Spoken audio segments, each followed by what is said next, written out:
बार Iran ने 150 ballistic मिसाइलें दागी। 150, अंदाजा लगाइए, 150 बैलिस्टिक मिसाइलें। 6 बैलिस्टिक मिसाइलें तेल अवीव में गिरी, सैन्य ठिकानों को निशाना बनाया गया। ईरान ने कहा कि हमने केवल सैन्य ठिकानों को निशाना बनाया है। इजरायली रक्षा मंत्रालय पर अटैक का दावा भी ईरान ने किया। उन्होंने कहा कि हमने रक्षा मंत्रालय की इमारत को भी नुकसान पहुंचाया। हालांकि इजराइल की तरफ से इस तरह का कोई कंफर्मेशन या कोई स्वीकारोक्ति इजराइल की तरफ से नहीं है, लेकिन ईरान का दावा है। और आप जानते हैं ईरान के ऊपर खासा प्रहार इजराइल की तरफ से हुआ है। उनके 20 से ज्यादा वैज्ञानिक और 9 कमांडर, अलग अलग हैसियत में काम करने वाले 9 कमांडर्स, ये बहुत बड़ा ब्लो था ईरान के लिए। और इसलिए ईरान ने इसको ऑपरेशन ट्रू प्रॉमिस 3 का नाम दिया। और उसके बाद ये हमला जिसको आप यहां पर देख रहे हैं, और इसमें दावा यह किया गया कि हमने इजराइल को बहुत नुकसान पहुंचाया। हालांकि इजराइल की तरफ से कहा गया है कि हमारे कुछ सैनिकों को मामूली चोटें आई, जिनको फर्स्ट एड के बाद छुट्टी दे दी गई। और यह कहा गया कि 3 नागरिकों की इसमें मौत हुई है। और इसमें यह स्पष्ट दिखाई देता है कि ये एक रिहायशी इलाका है। ये शहर का वो इलाका जहां रिहायशी इमारतें आपको दिखाई दे रही हैं, वहां पर यह अटैक हुआ है, इसमें कोई दो राय नहीं है। हमारे साथ कमोडोर बहल यहां इस चर्चा में जुड़ चुके हैं। एयर मार्शल पीके श्रीवास्तव हमारे साथ इस चर्चा में हैं, और मेजर गौरव आर्य अगले 30 सेकंड के अंदर अंदर आपके सामने नमूदार होंगे। लेकिन सबसे पहले जरा ये समझ लें हम, पीके श्रीवास्तव सर, ये अचानक आप लोग बात कर रहे थे आज से 2 दिन पहले कि अब अगर यहां पर प्लग नहीं किया गया तो ईरान हाथ से बाहर चला जाएगा। और ऐसा लगता है कि अथॉरिटीज भी इस बारे में विश्व भर में शायद सोच रही थी, कम से कम इजराइल में सोच रही थी। अब ये जो हुआ है, क्या ये आपको निर्णायक दिखाई देता है? क्या आपको दिखाई देता है कि ईरान की जो महत्वाकांक्षाएं हैं उसको वाकई रोकने वाला ये फैसला, ये ऑपरेशन है, या कम से कम चेतावनी देने वाला है? बस दिनेश, एक बात तो पक्की है जो कि इजराइल ने तय कर रखी है कि ईरान के पास एटम बम नहीं होने चाहिए। अगर वो होते हैं तो इजराइल को पक्का पता है कि उसका इस्तेमाल सिर्फ उसके ऊपर किया जाएगा।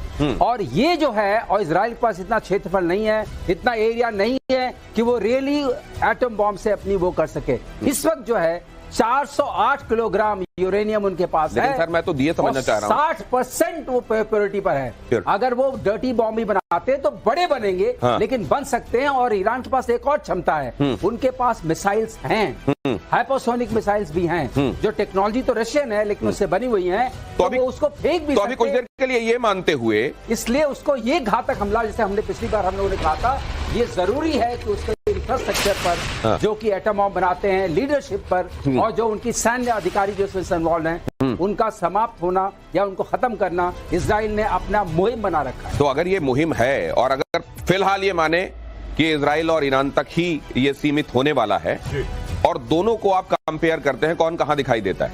मुझे लगता है कि एक छोटा सा मैं एग्जांपल दे देता हूं। अभी आप देख रहे हैं, ईरान ने खुद ये कबूल करा है कि 200 इजरायली जहाज ईरानियन एयर स्पेस में थे। 200, ये खुद कह रहे हैं वो लोग कि 200 थे। एक जहाज नहीं मार पाए वो, एक जहाज, और 200 आए, अपना काम करके वापस निपट गए। लेकिन क्या ईरान में वो कैपेबिलिटी है कि तेल अवीव के ऊपर अपनी एयरफोर्स घुमाए? एक बार घुमा के तो देखे। बैलिस्टिक मिसाइल और ड्रोन एक अलग बात है, फाइटर पायलट के साथ एक जहाज भेजना, दैट्स अ सेपरेट, वो अलग मैटर है ऑल टुगेदर। और मुझे नहीं लगता कि ईरान में ये काबिलियत है, पहली चीज। दूसरी चीज, ईरान के ऊपर इतने सैंक्शंस हैं कि ईरान का बहुत सारा माल अच्छा जरूर है, लेकिन वो जुगाड़ का है। They cannot beat the Israelis in technology, हो ही नहीं सकता। तो ये कंपैरिजन, ये तुलना बड़ी आवश्यक है समझने के लिए कि इसका आउटकम आगे क्या हो सकता है। ईरान के अटैक से इजराइल को भारी नुकसान हुआ है। अगली खबर देखिए, तेल अवीव और यरूशलेम में इमारतें गिरी, बहुमंजिला इमारतें गिरी, कारों को नुकसान, 2 लोगों की मौत, 90 से ज्यादा लोग घायल बताए जा रहे हैं। कहीं पर ये कुछ सोर्सेस के हवाले से ये 2 लोग बताए जा रहे हैं, कई सोर्सेस 3 लोग बता रहे हैं। कम से कम 2 से 3 लोग तो निश्चित रूप से इसमें मारे गए हैं, 90 से ज्यादा लोग घायल। क्या ये इजराइल एंटीसिपेट कर रहा होगा कमोडोर बहल की ये इस तरीके से पलटवार करेंगे और इतना नुकसान तो कम से कम होगा?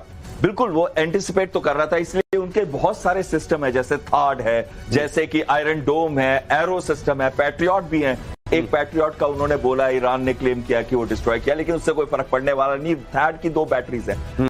क्या होता है कि जब हम एक एयर स्पेस को सैचुरेट करते हैं, सैचुरेट का मतलब बहुत सारी मिसाइल्स भेजते हैं, ड्रोन्स का कोई इफेक्ट नहीं हुआ, 100 के करीब गए, ज्यादातर ड्रोन्स को शूट डाउन कर दिया गया। लेकिन जब हम 50 से लेके 100 से लेके 150 मिसाइल्स तक अगर हम भेजते हैं एक शॉर्ट पीरियड ऑफ टाइम के अंदर, तो वो सैचुरेट कर देती हैं। इसका मतलब है कितने भी अच्छे इंटीग्रेटेड एयर डिफेंस सिस्टम हो, उसमें से कुछ मिसाइल्स जो है निकल जाएंगी। और यही हुआ है। आज हमारे साथ थे इजराइल के एम्बेसडर, उनसे हमने ये प्रश्न पूछा कि क्या उधर ईरान के अंदर कोई डीपली आपने अपने कमांडोज को भेजा था, और अगर कमांडोज को भेज के क्या आपने उनके रेडार और एयर डिफेंस सिस्टम्स उड़वाए थे ड्रोन से, जैसे कि किया गया था यूक्रेन ने किया था बॉम्बर्स का, रशियन बॉम्बर्स का, स्पाइडर वेब में। हाँ। उन्होंने कहा हाँ, आज पहली बारी उन्होंने ये चीज को, ये तो बहुत बड़ी खबर है। इसका मतलब यह है कि एयर डिफेंस सिस्टम अगर ईरान के पास है भी, तो एयर डिफेंस सिस्टम को इससे पहले कि वो रोल प्ले करते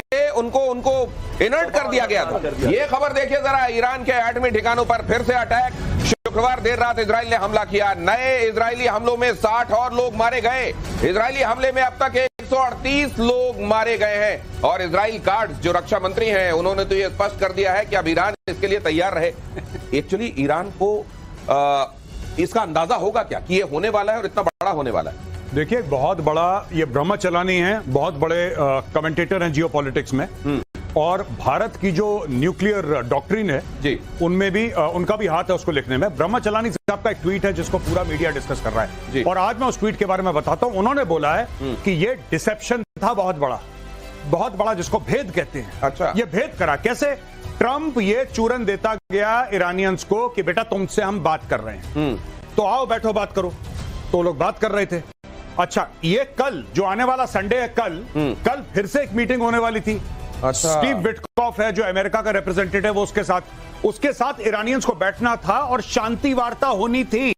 ये शांति वार्ता के लपेटे में ला के इन लोगों ने ठोक दिया ईरान को रात को। ये स्टोरी है बैकग्राउंड की। ये पूरा पहले बोला कि देखो हम शांति वार्ता, और ट्रंप क्या ट्वीट करता है?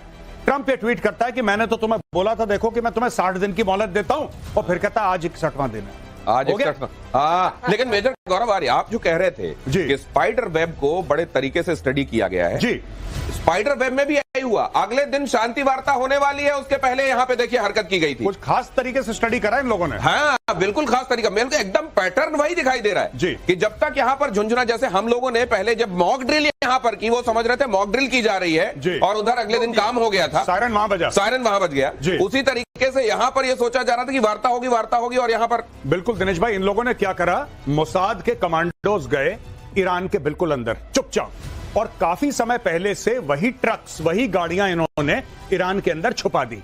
अब हुआ ये कि जहां पे उनके एयर डिफेंस सिस्टम्स थे, जहां पे उनके रडार थे, जैसा सर ने बताया अभी, वहां पे थे, उन्होंने अपने जो वेपन्स थे साइट करे, और जैसे ही उनको पता लगा कि Israeli planes are entering Iranian air space, Tel से किसी ने बटन दबाया, ईरान के अंदर हथियार चला, वहां पे रडार गायब, वहां पे इनकी ये जो मिसाइल्स थी सरफेस टू एयर गायब। ये जब हो गया, ये मोसाद का ऑपरेशन था ऑल एंड ऑल। जब मोसाद ने ये ऑपरेशन करा, तब जाके इनको पता लगा कि भाई इनके तो 200 जहाज हमारे तेहरान के ऊपर घूम के बम मार के चले गए, हम कुछ कर ही नहीं पाए इन लोगों का। कैसे करते?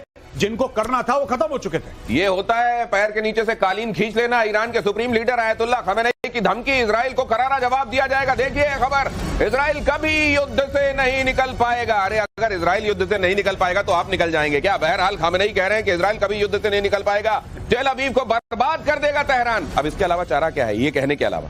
देखिए, मुझे तो लगता है कि with all due respect, he is a senior citizen, पर ये खमेनी साहब मुझे लगता है he is a spokes person of Iran, he is not the, ये सुप्रीम लीडर कोई नहीं है।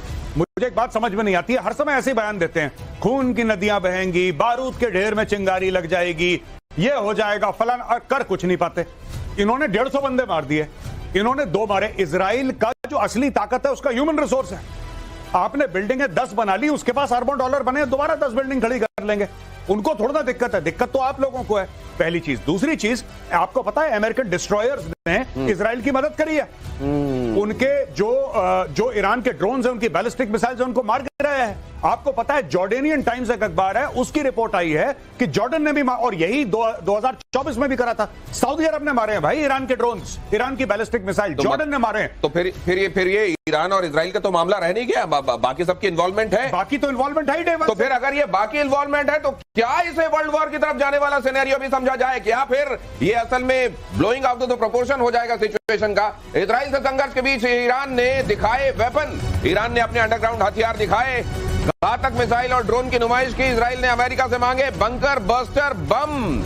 ये मुझे लगता है दिखाने की जरूरत तब आपको पड़ती है जब असल में आपके पास करने वाली स्थिति उतनी होती नहीं है। पीके श्रीवास्तव सर, ये यहां पर यही दिखाई दे रहा है। हम इस सिचुएशन से इजराइल को निकलने नहीं देंगे वॉर से, और ये कि बाकी सब की इन्वॉल्वमेंट है, सिनेरियो क्या है? ये इस तरह की आपने सारी चीजें देखी थी ऑप सिंदूर में भी कि हम बम मार देंगे, हमने ऐसे नहीं रखा है, हम छोड़ेंगे नहीं, हमारे पास भरे पड़े हैं, कहां है पता नहीं चलेंगे। मतलब कई बम मुंह से गिराए जाते हैं। ये वही वाला फेज चल रहा है, डराने और धमकाने का। जब कोई इस तरह से बोल रहा है इसका मतलब उसके पास असली माल नहीं है। जब असली माल होगा ये सब नहीं होगा, तब दिखाएंगे असली माल। तो अब ये एक चीज और बता दूं, अभी एक हमारे ग्रुप कैप्टन साहब हैं जो आजकल एयरलाइंस के लिए चलाते हैं जहाज, वो कह रहे थे मैं 40,000 फीट 36,000 फीट पर जा रहा था और मैंने देखा कि जो ये F-35s हैं वो ऐसे घूम रहे हैं ईरान के ऊपर जैसे लगता है कि वो चहलकदमी कर रहे हैं। कोई किसी से डर नहीं है। जैसे गौरव ने बताया कि सारा एयर डिफेंस तो नीचे ही खत्म कर दिया। सुलेमानी को जब पटक के वैसे मार दिया था, तो ये क्या है? आप देखिए, पहले ये लीडरशिप को खत्म करते हैं, फिर जो सेना की लीडरशिप उसको खत्म करते हैं और तब आते हैं इक्विपमेंट के ऊपर। तो अगली खबर देख लीजिए इसी बात पर। इजराइल के विदेश मंत्री का बहुत बड़ा दावा, अगर नहीं रोके हमले तो जल जाएगा तेहरान। ईरान ने रेड लाइन क्रॉस कर दी है, ईरान को भारी कीमत चुकानी पड़ेगी। इजराइल के रक्षा मंत्री ने कहा ईरान को अब कीमत बड़ी चुकानी पड़ेगी। ये बंकर बस्टर बॉम्ब जो लिए जा रहे हैं या मांगे जा रहे हैं अमेरिका से, एक तो मैं ये समझना चाह रहा हूं कि दूसरे देशों की जो इन्वॉल्वमेंट है वो क्या बता रही है, सिनेरियो ग्रेव हो सकता है क्या आगे, और बंकर बस्टर बॉम्ब क्यों?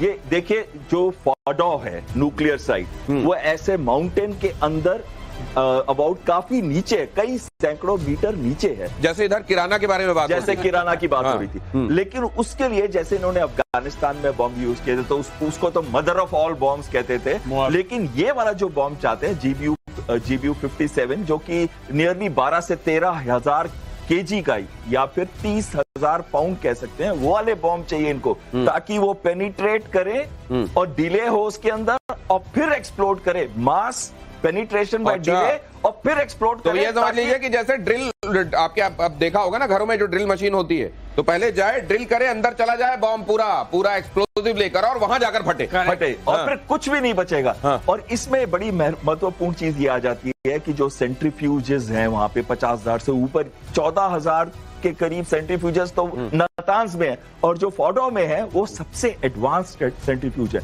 लेकिन अगर उधर हिट होता है तो हो सकता है कि बहुत बड़ा रेडिएशन लीक हो। तो ये बहुत बड़ा रेडिएशन भी लीक हो सकता है, क्योंकि वहां बहुत प्यूरिफाइड यूरेनियम भी इन्होंने भाइयों ने रखा हुआ है। ईरानी बॉर्डर पर पाकिस्तानी एयरफोर्स अलर्ट, मिसाइल हमला रोकने के लिए फाइटर जेट तैनात। पाकिस्तान को इजराइल के हमले का बहुत डर लग रहा है। इजराइल का अगला निशाना पाकिस्तान हो सकता है, ये हामिद मीर कह रहे हैं। ये सुन लीजिए जरा, और उसके बाद मैं आपका कमेंट लेता हूं प्लीज। जो वो टिटेहरी याद आ रही है जो ऐसी औंधी लेटी हुई थी कि भाई साहब आसमान गिरने वाला है और मेरे हाथों पे इसको टिकना है, ये हामिद मीर वही कर रहे हैं। ये सब पता नहीं क्या, मैं कहना नहीं चाहता टेलीविजन पे। मैं एक बात कहना, ये पाकिस्तानियों की आदत है, खासतौर से लाहौरियों की, इनकी एक आदत है अपने आप को ओवर एस्टिमेट करने की, कि अब हमारे पास इजराइल क्यों आएगा? तुम लोग जाते हो भीख मांगने, इजराइल थोड़ा ना आएगा तुम्हारे पास। इजराइल का क्या काम है कि तेहरान को ठोकना, न्यूक्लियर उसका जो प्रोग्राम है उसको नस्ते नाबूद करना, कहानी खत्म। ये अपने आप को बीच में इंपॉर्टेंस कुछ नहीं। रशिया यूक्रेन की वॉर, क्या ये हमारी तरफ लड़ाई आ सकती है रशिया यूक्रेन की? कुछ नहीं हो रहा वहां पे, दो यूरोपियन देशों में बहस हो रही है, इस पे पाकिस्तान का क्या फर्क? क्या पाकिस्तान की डिप्लोमेसी, ये पता नहीं क्या आप मान लेते हैं। तू कौन में खामखा, हाँ, तू कौन में खामखा। इनकी आदत है पाकिस्तानियों की, खासतौर से जो लाहौरी हैं, मैं आपको बाय सिटी बता रहा हूं, लाहौरी, इनकी बहुत खराब आदत है हर चीज में अपने आप को, पाकिस्तान बड़ा अहम है, क्योंकि अगर इजराइल ने ईरान के ऊपर हमला कर दिया तो फिर अगला निशाना हम, ये किसने तो बताया हामिद मीर को कि अगला निशाना तुम हो? अगर इजराइल आएगा भी तो क्या लेने आएगा पाकिस्तान में, खुदरे मुल्क के पास? ये अपने आप को मुसलमानों का खलीफा समझते हैं, और अब भी समझते हैं कि हमारे पास है। तो ये समझ लीजिए कि कुछ नहीं है। आने वाले दिनों में आपको कोई बड़का मारता हुआ दिखाई दे, बड़ा बोलता हुआ, तो लगदा लाहौर दिया, आप समझ लीजिए। अगली खबर देखिए कि ईरान के एटमी प्रमुख मोहम्मद इस्लामी का दावा, नातान्ज फैसिलिटी पर हमले से कोई नुकसान नहीं हुआ है। मतलब कह रहे हैं और मारो, हमलों से कोई रेडिएशन लीक नहीं हुआ है, जनता को घबराने की कोई जरूरत नहीं है, परमाणु बम बना कर रहेगा ईरान, ये कह रहे हैं कोई नुकसान नहीं हुआ है। दिनेश, ये जो उनका खमीनी है उसने बोला है कि ये हमारी रिलीजियस ड्यूटी है कि हम एटम बम नहीं बनाएंगे, जो उसने अपनी तकरीर की हुई है और जो अपना रिलीजियस एडिक्ट दिया तो हुआ है, हम नहीं बनाएंगे कहा उसने कहा हम नहीं बनाएंगे, तो फिर वहां क्यों बन रहा है? लेकिन बना रहा है। हाँ। क्योंकि मैंने उस शो में बताया था ना कि इनके 50,000 पेजेस, 163 सीडीज ये मिले थे अमाद वाली जगह पे जब उन्होंने मोसाद ने निकाला था, तो वो है इनके पास। लेकिन ये कहते रहेंगे और उससे कहलवाते रहेंगे कि भाई ये हम नहीं करेंगे, लेकिन अब तो खुल के आ गया है। तो ये जो बोल रहे हैं आप परमाणु बम बना के रहेंगे, लेकिन अभी कॉन्फ्लिक्ट चल रहा है। नहीं, ये जो आप कह रहे हैं ये से बड़ा आप जो कह रहे हैं कि यहाँ तो बड़ा एनरिच्ड यूरेनियम इन्होंने रखा हुआ है और वहां मार दिया तो फिर बड़ी तबाही फैलेगी, इनको ये अंदेशा नहीं है क्या कि हमारा बम हमारे खिलाफ इस्तेमाल हो जाएगा? बिल्कुल। और जब ये यूरेनियम एक्सप्लोड करता है या इसका रेडिएशन लीक होता है, अगर हम उस पे ही रहें तो इसके दो इफेक्ट होते हैं, रेडियो एक्टिव भी है और जो पॉइजन टॉक्सिक मटेरियल बाहर निकलता है, क्योंकि ज्यादातर ये UF6 के मटेरियल होते हैं, यूरेनियम हेक्साफ्लोराइड 6। अगर वो निकलता है तो टॉक्सिटी सब जगह पड़ जाएगी, एनवायरमेंट तो खराब होगा ही होगा, पानी में पॉल्यूशन आ जाएगा और साथ में ये स्प्रेड करेगा विंड के हिसाब से, हवा के हिसाब से, कहां तक ये स्प्रेड करता है। लेकिन इसमें एक कंटेनमेंट होती है, ये देखना पड़ता है कि कितने सेंट्रीफ्यूज इफेक्ट हुए हैं, उसका स्प्रेड कितना है और क्या उन्होंने कंटेनमेंट मेजर्स लिए हैं कि नहीं। जैसे कि आपको याद होगा अमेरिकन प्लेन्स बोरोन लेके आए थे पाकिस्तान के ऊपर कि शायद वहां पे रेडिएशन लीक हो गया, तो क्या उनके पास वो मटेरियल्स हैं उसको कंटेन करना। ये बड़ी खबर देखिए, ईरान को लेकर इजराइल का बहुत बड़ा दावा, इजराइल की सेना का बयान, ईरान का यूरेनियम मेटल प्रोडक्शन बिल्डिंग तबाह की हमने, इस्फहान में ईरान की परमाणु प्रयोगशाला नष्ट की। तो ये क्लेम और काउंटर क्लेम हो रहे हैं, लेकिन एक चीज साफ दिखाई दे रही है कि फिलहाल ईरान की हालत खराब है। और ये कितने दिनों तक, ये भी कहा गया है, इजराइल कार्ड्स की तरफ